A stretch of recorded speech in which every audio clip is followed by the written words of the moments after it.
يقول شكسبير: من يغادر غاضبا سيعود غالبا، أما من يغادر مبتسما لن يعود أبدا. فيما قال دوستويفسكي: المشاعر التي تغيرت بسبب الإدراك لا تعود. المدرك ليس كالغاضب، المدرك لا يعود أبدا.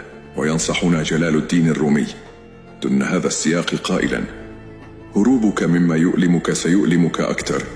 لا تهرب، تألم حتى تشفى. ليرد دوستويفسكي: لا يمكنك أن تشفى في نفس البيئة التي جعلتك مريضا. غادر.